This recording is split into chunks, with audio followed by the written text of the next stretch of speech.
سفر المظفر جو اسلامی دوسرا مہینہ ہے، محرم الحرام کے بعد آتا ہے، جس مہینے میں ہم موجود ہیں، اس مہینے کے حوالے سے بھی بڑا غلط فہمی کا معاملہ تھا اور مسکنسیپشن ان میں پایا جاتا تھا۔ اس کی بیسک وجہ کیا تھی، اس کا ریزن کیا تھا؟ علماء نے ذکر کیا کہ جو حرمت والے مہینے ہیں، رجب المرجب،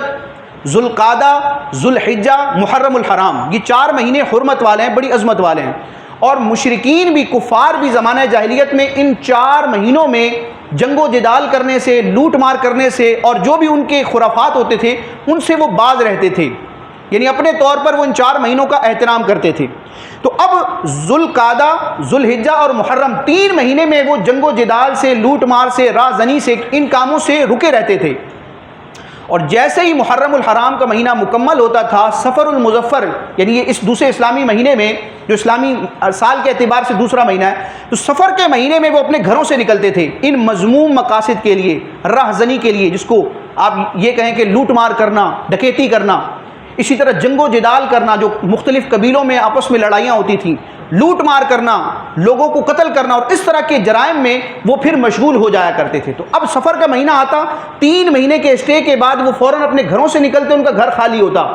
اور سفر جو ہے نا، سواد فا را عربی زبان کا لفظ ہے، اور اس کا ایک معنی ہے خالی ہونا۔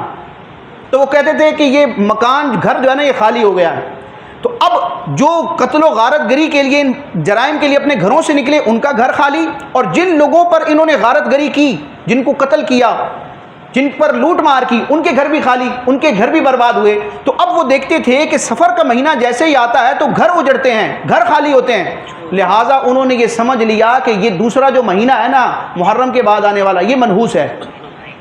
اس میں قتل و غارت ہوتی ہے، اس میں یہ معاملات ہوتے ہیں۔ تو اب ان کی جہالت کا آپ لیول دیکھیں،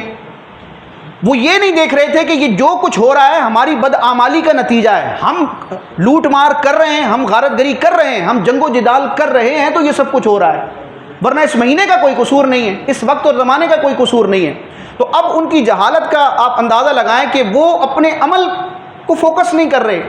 اپنی برائی سے باز نہیں آ رہے، اپنی غلطی کو ایکسیپٹ نہیں کر رہے، بلکہ اس مہینے، اس زمانے کو دوش دے رہے ہیں۔ تو اب نبی کریم علیہ الصلوۃ والسلام نے جب اعلان نبوت فرمایا، حق و باطل میں آپ نے ایک خط مستقیم کھینچا،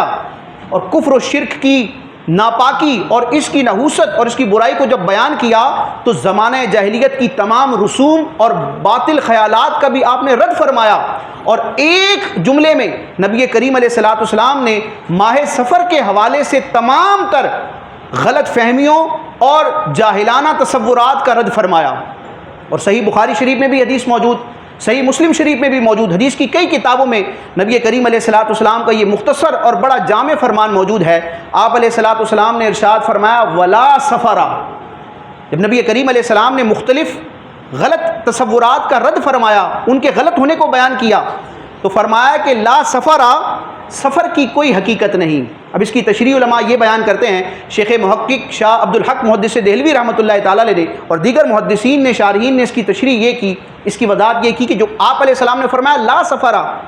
یہ لا نفی جنس کا ہے، سفر کی نفی کی، مطلب کیا ہے کہ سفر کے مہینے کے حوالے سے جو بھی جاہلانہ تصورات ہیں، نحوست ہونے کے اعتبار سے، ان کی کوئی حقیقت نہیں ہے، وہ بیس لیس ہیں، لا اصل لہو، ان کی کوئی حقیقت نہیں ہے۔